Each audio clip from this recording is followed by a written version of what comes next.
Hello दोस्तों। तो फिर मैं आ गया एक नए टॉपिक के साथ। ये टॉपिक बहुत इम्पॉर्टेंट है, खासकर बीएससी और एमएससी के लिए। तो इस टॉपिक में ये है कि जो स्पोरोफाइट में इवोल्यूशन हुआ है ब्रायोफाइटा में, वो कैसे हुआ है, इस चीज़ को एक्सप्लेन किया है अलग अलग साइंटिस्टों ने अलग अलग तरीके से।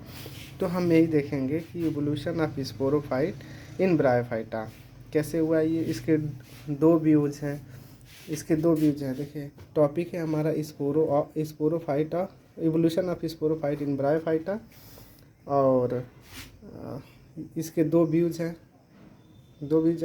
There are two views regarding evolution of sporophyte. पहला व्यूज है आपका by progressive sterilization of potentially fertile cell.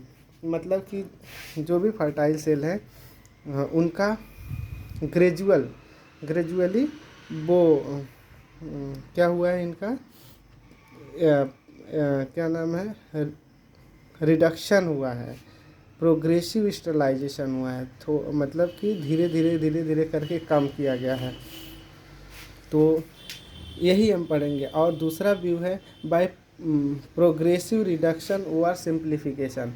मतलब कि कॉम्प्लेक्स चीज़ से दूसरा व्यू जो है वो ये बताता है प्रोग्रेसिव रिडक्शन और सिंप्लीफिकेशन। सिंप्लीफिकेशन मतलब कि कोई कॉम्प्लेक्स चीज़ रही है उसका सिंप्लीफिकेशन कैसे हुआ है।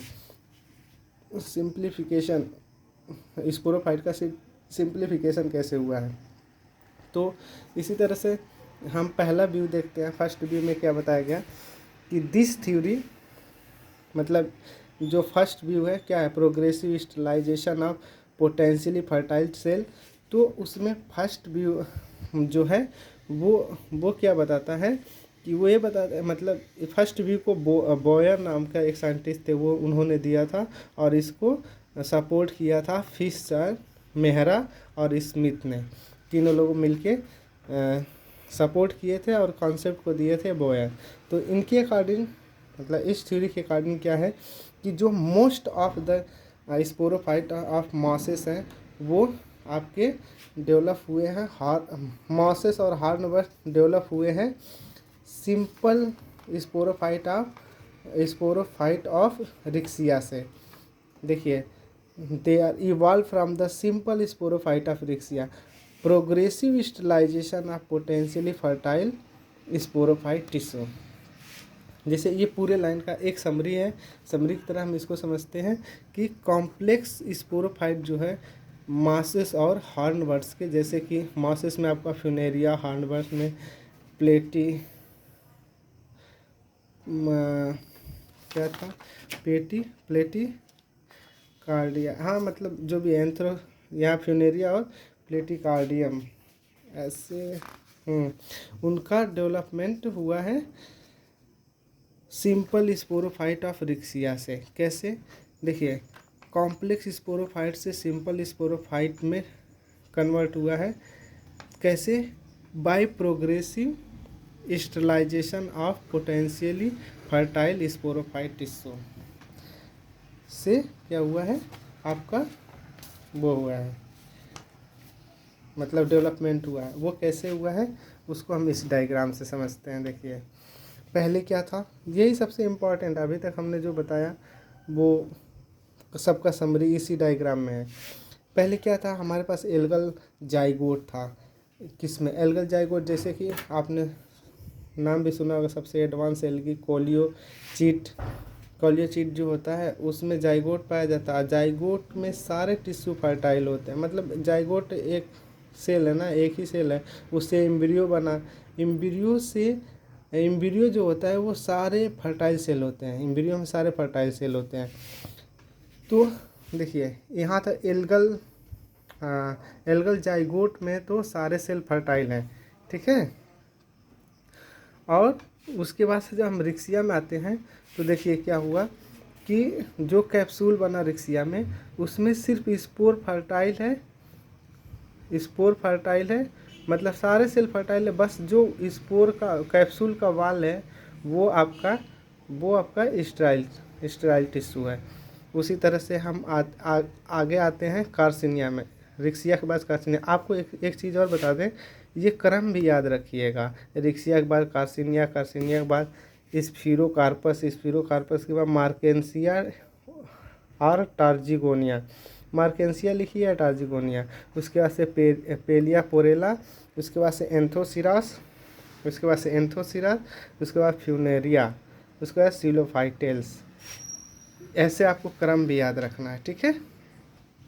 तो अब देखिए क्या हुआ कि इस वाले रिक्सिया में सिर्फ कैप्सूल वाल जो था वो स्टेराइल था, और वे क्या नाम है, कार्सिनिया में क्या हुआ, कार्सिनिया में देखिए इसमें 3 चीज़ स्टेराइल हुए। आपका इस फूट डेवलप हो गया sterile tissue, nerve cell develop हो गए, और एक तो पहले से था, क्या था वो, वाल की सेल जो है वो स्टेराइल है। फिर उसी तरह से हम स्फीरोकार्पस में आते हैं। स्फीरोकार्पस में क्या होता है कि यहाँ पे देखिए कार्सिनिया से स्फीरोकार्पस में बस एक चीज़ का डेवलपमेंट हुआ, एक स्टेराइल टिश्यू का डेवलपमेंट हुआ, वो हुआ सीटा का। पहले इसमें देखिए इसमें फूट था लेकिन सीटा नहीं थी, इसमें सीटा डेवलप हो गया, ठीक है। उसके बाद से जब हम मार्केंसिया में आते हैं, मार्केंसिया या टार्जिगोनिया में, तो मार्केंसिया और टार्जिगोनिया में क्या होता है, आपने पढ़ा होगा इलेटर डेवलप हो जाते हैं मार्केंसिया और टार्जिगोनिया में। वो क्या करते हैं, स्पोर डिस्पर्सल में मदद करते हैं इलेटर। तो आपने क्या क्या सीखा अभी तक कि जो स्फीरोकार्पस से मार्केंसिया में आते हैं तो इसमें फूट सीटा तो डेवलप हो गया और कैप्सूल है ये है, लेकिन इसमें एक और स्टेराइल टिश्यू डेवलप हो गया, एक और स्टेराइल टिश्यू डेवलप हो गया, उसका नाम है इलेटर।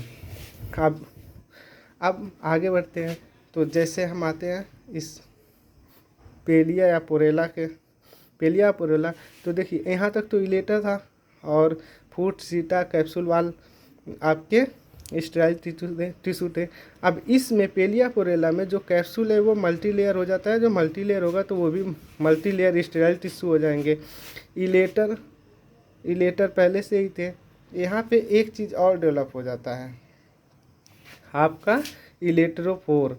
इलेक्ट्रोफोर में एक और चीज़ याद कर लीजिए, ये बहुत अच्छा पॉइंट है कि जो पोरेला होता है ना, पोरेला में एपिकल इलेक्ट्रोफोर होते हैं, लेकिन पेलिया में बेसल इलेक्ट्रोफोर होते हैं, ठीक है। तो यहाँ पे एक नया टिश्यू और डेवलप हुआ इलेक्ट्रोफोर, और जो कैप्सूल वाल था वो मल्टी लेयर हो गया। अब उसी तरह से एंथोसिरास में आते हैं। तो एंथोसिरास में क्या होता है, कॉलुमेला डेवलप हो जाता है, मल्टी लेयर वाल्ड डेवलप हो जाते हैं, और स्यूडो इलेटर, ये यहाँ पे स्टेराइल टिश्यू है, देख लीजिए। स्यूडो इलेटर डेवलप हो गया, कॉलुमेला डेवलप हो गया, और मल्टी लेयर वाल कैप्सूल वाल हो गए स्टेराइल टिश्यू में। अब आगे फिर बढ़े तो जैसे जैसे एडवांस होते जा रहे हैं वैसे वैसे स्टेलाइजेशन बढ़ता जा रहा है। देखिए आप फ्यूनेरिया में आएंगे तो क्या होगा कि आपका देखिए यहाँ पे एपोफाइसिस आपका स्टेराइल टिश्यू होगा, और कॉलुमेला स्टेराइल टिश्यू होगा, पेरिस्टोम और ऑपरकुलम, ये 4 टिश्यू जो होंगे आपके स्टेराइल हो जाएंगे, ठीक है। उसी तरह से अब जैसे आगे जाएंगे तो सिलियोफाइटेल्स में सिर्फ ना आपका स्पोर वाल या स्पोर एक वाल के अंदर होंगे, वही फर्टाइल होंगे, बाकी सारे टिश्यू स्टेराइल हो जाते हैं सारे के सारे। तो ये है हमारा first theory, progressive sterilisation of fertile tissue. तो आपने डायग्राम से देखा कि कैसे कैसे आपका फर्टाइल टिश्यू रिड्यूस हो रहा है, progressive sterilisation, fertile tissue reduce हो रहा है और स्टेलाइजेशन बढ़ता जा रहा है, ठीक है। अब इसी तरह से सेकेंड व्यू में आते हैं। सेकेंड व्यू क्या है, सेकेंड व्यू है आपका प्रोग्रेसिव रिडक्शन या सिंप्लीफिकेशन। तो प्रोग्रेसिव रिडक्शन और सिंप्लीफिकेशन कैसे हुआ, इसी चीज़ को हम समझते हैं। जैसे कि हमने अब इसी डायग्राम से सोचिए कि इसमें हमने बताया कि रिक्सिया में बस कैप्सूल है, जो कि आपका वो रिक्सिया में सिर्फ कैप्सूल है जो कि आपका स्टेराइल टिश्यू है, ठीक। तो सेकेंड व्यू में ना हम यही बताते हैं, सेकेंड व्यू में रिक्सिया को सबसे एडवांस माना जाता है और उसमें बताया जाता है कि रिक्सिया का डेवलपमेंट जो हुआ है ना वो हायर हायर ब्रायोफाइट जैसे कि फ्यूनेरिया से फ्यूनेरिया और पॉलीट्राइकम से रिक्सिया का डेवलपमेंट हुआ है। देखिए पहला जो सेकेंड व्यू है वो प्रोग्रेसिव रिडक्शन और सिंप्लीफिकेशन है। इसका दूसरा नाम आप ऐसे समझिए रिट्रोग्रेसिव थ्योरी ऑफ एवोल्यूशन भी बोला जाता है। दूसरे थ्योरी को रिट्रोग्रेसिव थ्योरी ऑफ एवोल्यूशन भी बोला जाता है। तो क्यों बोला जाता है? क्योंकि इसमें ना मतलब हम एडवांस इस हिसाब से अगर ये सही है, अगर ये सही है तो इस हिसाब से क्या हुआ, इसमें स्टेरिलाइजेशन बढ़ रहा है लेकिन उसमें फर्टाइल टिश्यू बढ़ रहा है सेकेंड में। तो क्या हुआ, इसका रिट्रोग्रेसिव हुआ कि नहीं? तो इसीलिए इसको रिट्रोग्रेसिव थ्योरी ऑफ इवोल्यूशन भी बोला जाता है। तो अब चलिए हम पढ़ लेते हैं अकॉर्डिंग। अच्छा हाँ, इस थ्योरी को कश्यप ने दिया था, कश्यप और गोइबल ने दिया था और सपोर्ट बहुत सारे साइंटिस्टों ने किया था। तो आप बस यही याद रखिएगा, कश्यप और गोइबल ने दिया था, एग्जाम में भी यही लिखिएगा। तो according to this theory simple sporophyte of Riccia is most advance and it has evolve from the simplification of complex form like Funaria and Polytrichum. आपको समझ में आया, पॉलीट्राइकम और फ्यूनेरिया से क्या हुआ है, रिक्सिया का डेवलपमेंट हुआ है। ठीक, अब इसको हम क्या करते हैं, एक चार्ट की मदद से समझ सकते हैं। जैसे कि आप जानते हैं एक प्लांट इन्होंने बताया, कश्यप जी ने बताया, एक हाइपोथेटिकल प्लांट लिया इन्होंने, हाइपोथेटिकल प्लांट, और ये बताया कि जो वो स्पोरोफाइट होगा वो फोलिएज होगा और वो क्या करता होगा, फोटोसिंथेसिस करता होगा।